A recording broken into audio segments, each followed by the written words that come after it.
What's up, everybody, and welcome to the Wait What Are We Talking About podcast, a variety show where we discuss games, movies, wrestling, and the occasional interview from time to time. My name is Bret, aka Enigma9011, and you can catch this podcast live over on twitch.tv/Enigma9011. You can drop a follow over there, get notified when we go live, join in the chat, join on the discussion if you'd like. But if you can't catch it live, that is a-okay. You can go over to YouTube where it's broken out topic by topic, or podcast services the following Friday where it releases for you guys in full. Last but not least, any way you can support the show, likes, reviews, subscriptions, even just sharing it. It may seem small, but it does help the channel grow. So if you could take the time to do that, we would love and appreciate you for it. Today, we got a wide variety of topics. We're kind of got this weird inverse bell curve of positive, middle's going to be negative a little bit. But we're going to have some fun with it. Let's start with topic one. We're starting with wrestling, because why not? We just, as of recording, had No Mercy this past weekend. NXT's No Mercy. So we're going to be talking about the matches that went on there, the results, what my thoughts are. A little quick sidebar. Congrats to Adam Copeland, aka, or FKA, formerly known as, Edge, going to AEW, popping up at Wrestle Dream. Good for him. We'll see what kind of fun stuff he does there. To all the negative people, I don't get you. To all the people really surprised, I also don't get you. He came out of retirement and was talking to AEW prior to his Royal Rumble return, if I recall correctly. I digress. Good for him. Exciting things. But let's talk about NXT. So NXT had No Mercy this past weekend, and we had some highs. We had some lows. Wide variety of matches took place that night, so let's go over them. I don't know if I'm going to break down each one individually, but I'll just kind of read them all off and then go into what I thought stood out. So for the official show, we did have Baron Corbin going against Braun Breaker, with Baron picking up the win after distraction. We had Trick Williams going against Dominic Mysterio for the North American Championship. Trick Williams would pick up a win here and become your new champion. We had the Fatal 4-Way Tag Team titles on the line. You know what I mean. The family, Tony Dean and Channing Stacks Lorenzo going against Garza and Carrillo, the Creed Brothers, and OTM. Family would retain, we did have the Heritage Cup Championship. Surprising it's a championship. Heritage Cup was online after the big tournament.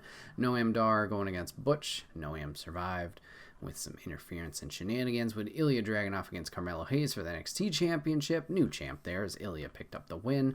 And then we had the NXT Women's Championship being defended in Extreme Rules. Becky Lynch against Tiffany Stratton, and Becky would retain. Setting up for, as of recording, tonight's match against Tegan Knox.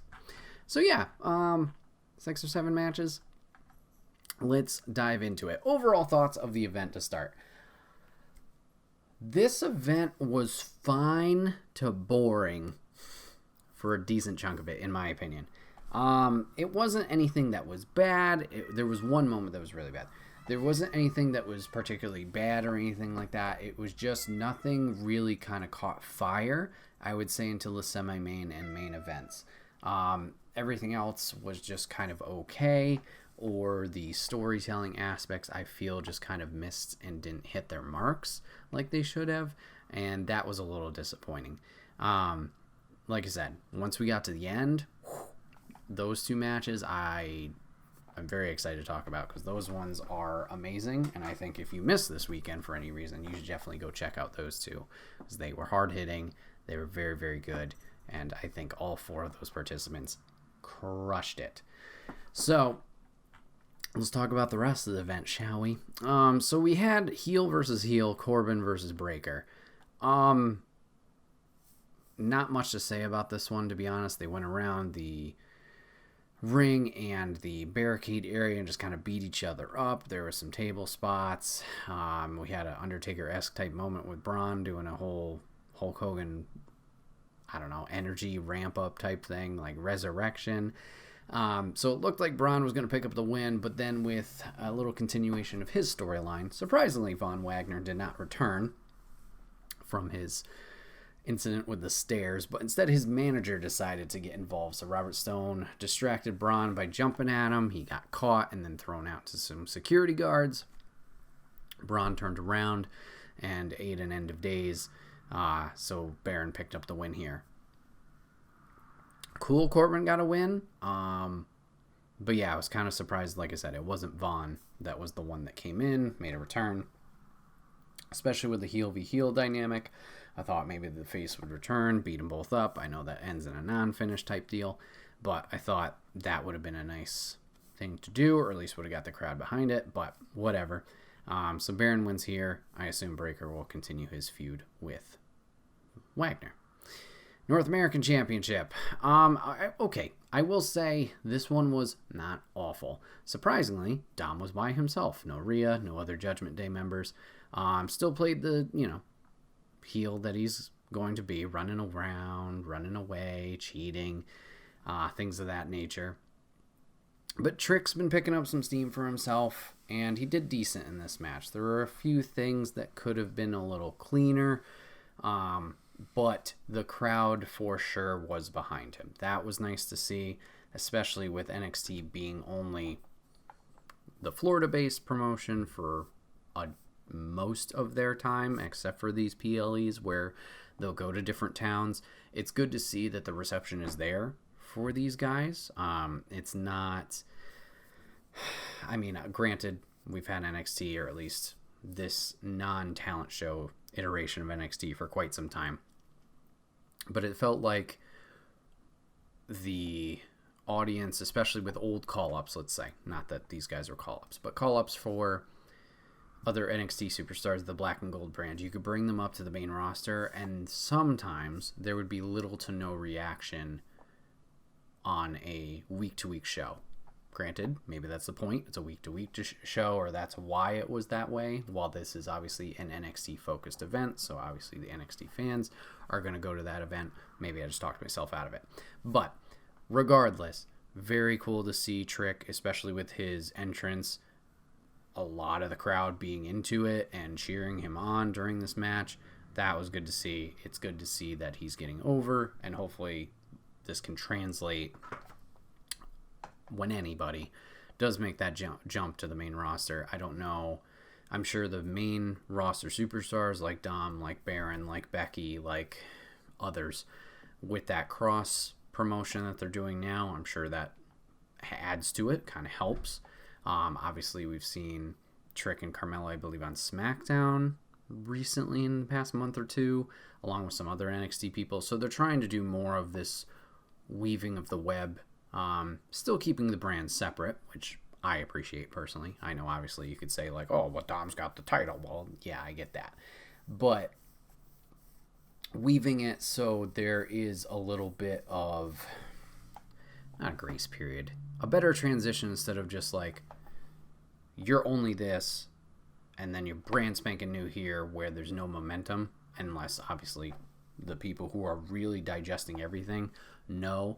Like, the Rumble's a little different because the Rumble, it's a big four. That's kind of your hardcore audience that goes to those things. When people from Black and Gold would show up in the Rumble, like, they'd get good receptions. Like, look at Ty Dillinger for a big one. But then they go to the main roster and then nothing from there. So I think this kind of fluidity between main rosters going down, whether it was through the draft like Corbin and the free agency, or Dom and Becky kind of just working themselves into these storylines and doing that to work with these guys and bring some more eyes and viewers down there. I think it's working. Obviously, it's kind of also semi-dream match type stuff. I know, obviously, NXT is still under the WWE umbrella, but adds that a little flair, or has that factor to it, so that's nice. Anyways, Trick did well, picks up the North American Championship to kind of set up this whole, like, him and Mello are going to both be champions at the end of the night, and we're going to party type thing. I wonder if Dom's done with on NXT, or if he'll continue working with those guys down there and try and reclaim that. I guess biggest surprise factor to me here was, once again, no Judgment Day. Just kind of flying solo. Dragon Lee was special guest ref here. Didn't really matter except for one super kick where he got knocked out. That was really the only thing for him there. But nothing turned out of it. All right, let's talk about the worst match of the night. And this is just... It wasn't anything bad in terms of the talent per se. Question mark, maybe. So we're talking about the Fatal 4-Way for the tag titles. So the family's been here in NXT for a while. Creed's crushing it. Garza and Carrillo obviously have been a main roster. They've been around for many years. They're doing this rerun through NXT, through free agency, I believe. They have a new character look. The story's a little kooky, but the new look is cool. They did great in ring. Good to see them get the time. OTM. Was it Lucian Price and... Oh boy, what's the other guy's name? Hold on 1 second. Lucian Price and Bronco Nima. Okay. Now, I don't watch NXT week to week. Don't have cable. So when it comes out on Thursday on Peacock, I'm like, I've already seen the results. Occasionally I'll watch it. But I haven't seen OTM yet. They're managed by Reggie. Oh, sorry. Scripps. This is the first time I'm seeing them. Obviously, they're getting a monster push. They just arrived within the past month, and they're already being at the PLE. They're big dudes, okay? Big dudes, jacked. They have like a Grand Theft Auto San Andreas type gimmick. At least that's what all their video wall effects would tell you. And they rode bikes in, kind of like Camacho and Hunico did back in the day, before Hunico became Sin Cara. I don't get it. They looked a little goofy having the big dudes just walking down these bikes. I don't know. They did okay. The big thing that was like red flag in this. Now, there's some criticisms to this, which we'll get to. So the match is going on. Everything's going fine. Tony D is tagged in, or is already in there. He's going to double German suplex? Yeah. Double German two individuals. Could I tell you who they were? No, I think it was Garza and Carrillo. I don't know. He goes to do that. He lifts them up slightly, I think, and his knee buckles, and he goes down hard. Now, when watching this, it looked like his knee tweaked off to the side.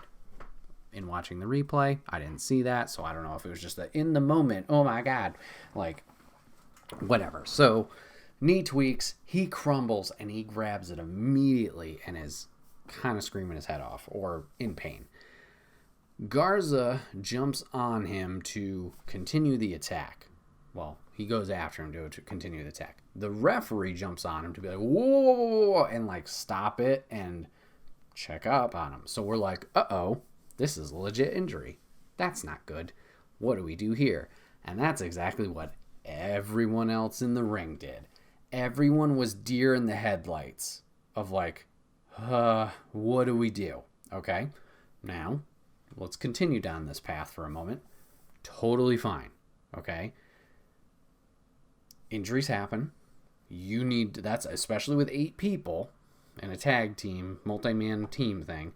That's rough because now it's like, oh fuck, now we got to re-improvise everything for the remaining 7 that are here and somehow maybe still get to the end result unless we hear from the backstage and the referee like, hey, we're going to change something, right? So I get that. Little awkward. The only ones who have obviously the more experience, or the people who have the most experience here, Garza and Carrillo, just because the main roster stuff or whatever. Everyone though stood in frickin' headlights. Surprisingly, the Creed stepped up and got in the ring and started like jaw-jacking with Garza and Carrillo, and then Stax finally came in and like started beating up somebody, and then the match continued from there. Little awkward, but I get it. Let's put we're going to continue this train of thought, right? Okay, so Tony D's injured. That's the storyline we're on right now, or perception we have. Match continues. They get back on track. Everything's going fine. Creed's being fantastic. At some point, the big return happens. Tony D comes back out. He's got his pants torn, so his leg is exposed, and then he's got a knee brace and tape on. And you're like, oh, this was just a storyline injury? He gets back in there. Well, you're really questioning, I guess this is storyline, which I would hope so, because that seems like a very big legal issue if they just throw him back in there while he was legit hurt. So he gets back in there. OTM hit him with this like power slam thingy. Yeah. But he kicks out. They fight back. There was a giant 4-post superplexes, like 4 at the same time. That was cool. But anyways, family eventually picks up the win here. So, remember that little storyline train of thought I said we were on? Like, oh my God, Tony D totally injured, right? So that would explain everybody freezing. We need to rework stuff. Things may be a little shaky. The lack of experience. But it turns out, granted we haven't heard on the following week of NXT, maybe things will change. It turns out, with Tony D returning, this was a planned injury, right? Who planned that? That's a fine angle to plan. You've done it many, many times before, right? If you're going to plan that, don't have the other 7 guys standing there looking like idiots. I guess you could say that is the sell to the audience that, oh my God, this is a big injury, whatever. I get that. However, aren't we also supposed to be on the train of suspending disbelief? If I'm watching this program, right, and I'm supposed to be suspending my disbelief, I would think the fighters, the wrestlers, would just continue going at it. I guess you could be like, oh my God, that's the legal man. What happens now? But like, their expressions and everything did not even mask any type of like, oh fuck, what do we do now? Like, it just was clear as day of like, I'm lost. I don't know what's going on. Panic button. I feel like they could have hid that a little better or redesigned that where, I don't know, maybe the heels were taunting and like could jeer up to the crowd or make fun of the guy or do something different. So it wasn't just everybody looks like a doofus and then eventually we get back on track. Odd choice. Injury angles work or have worked in the past. This one, for me personally, just didn't hit. And I didn't see much from OTM, and in terms of characters, I'm like, I don't get it. Granted, like I said, don't watch week to week. I think they need some time, but obviously it looks like they'll be getting time because of the push. So, anyways, we'll move on from that. Let's talk about the Heritage Cup now. So, Butch comes out with Tyler Bate in his corner. Noam Dar's got the metaphor. Oh, wait, what is it? How the fuck do they do the M? Is it this way? Yeah, there you go. That's an M. So they come out. It was good. I was cheering for Butch and hoping he would win just because Noam is that, annoying heel. He plays his role very, very well.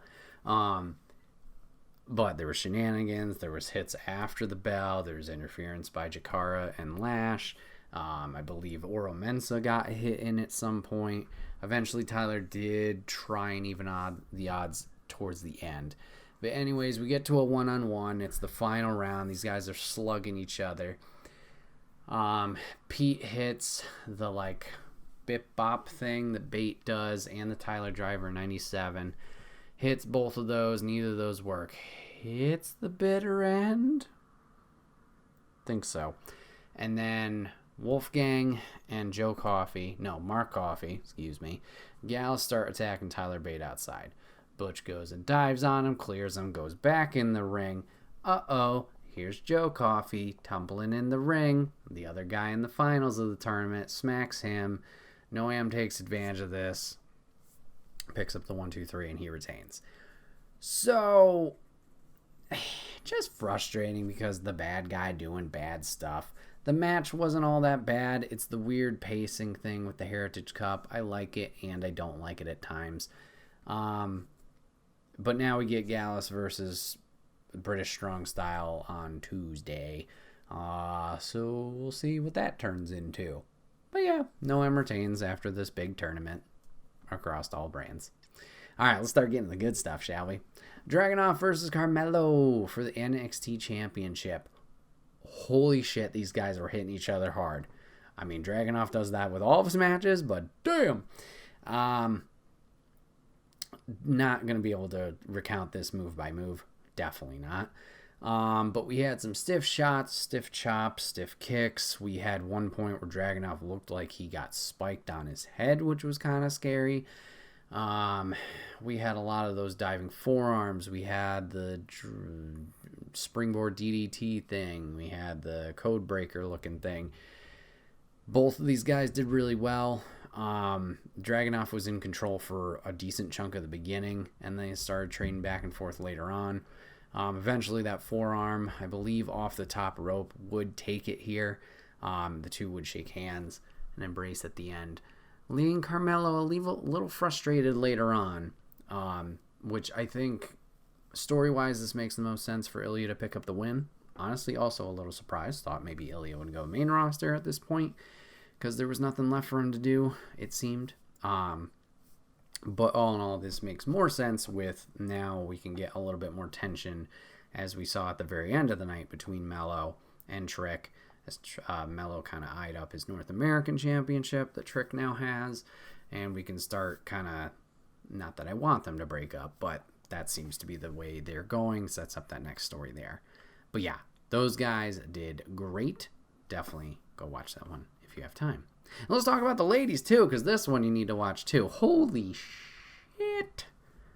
Ladies were non-stop in this one. Lots of weaponry. Duh, Extreme Rules. Hitting each other hard.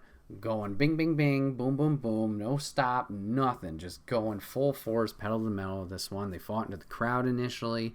Tiffany got smacked upside the eye at one point, leaving a decent gash on her face. But she kept trucking through. We had a lot of weaponry in there. We had a toolbox, we had a wrench, a hammer, there was a table, there was a kendo stick, there was a barbed wire bat, fire extinguisher was used there. Did I mention the Barbie dolls? We didn't do tacks, we didn't do Legos, we did broken Barbie dolls that we dropped each other on and then also threw at the other participant and the audience. That was a little bad, but they readjusted that. Tiffany did a nice little gymnastics move through the barricade on Becky. Hit a great swanton on Becky through a table. Unfortunately, the table didn't break all the way, but that worked out in their favor, or at least it seemed impactful still. Ended this match with a failed attempt at the prettiest moonsault ever. Landed on some chairs that were stacked up, and then followed up by a manhandle slam on the chairs as well. Becky would retain here, but honestly, both of these ladies did a great job. Both of them winners. And Tegan was there the whole time to go, yeah, cheer on. Hopefully we can keep the push for Tegan going here and build her up. Since her return, we've had nothing going on except for that short stint as a tag team. So yeah, those two matches I think saved this night, to be honest. The rest was just okay to that questionable, very questionable tag team match of what was going on. I really hope that it was all storyline and Tony D's not just thrown back in there with a legit injury. That would be not good. But yeah, I guess just what's next. We've had teases of Brian Pillman Jr. the last 2 weeks. We did get another vignette this night. Joe Gacy's going to be doing something different as the Dyad, aka Grizzled Young Veterans, are now out of their contracts or got released. I don't recall which one. They wanted their release anyway. They're no longer in the company, and then Ava and Joe seem to be splitting off, so no more schism. So we'll have to see what's next for those guys. Obviously, how Pillman gets introduced. Is Vaughn coming back to beat up Braun? What are the rest of our talents doing? So yeah, last two matches, crushed it. Rest of it, yeah. We'll have to see how the Halloween Havoc stuff how that turns out over the next couple weeks. I guess they're doing it over 2 weeks, one on Halloween night and one the week before. So hopefully we get some fun stuff there. I wonder if Shotzi's going to come back to host. Maybe. That seems to be her shtick. But yeah, good time overall. Good job, everybody.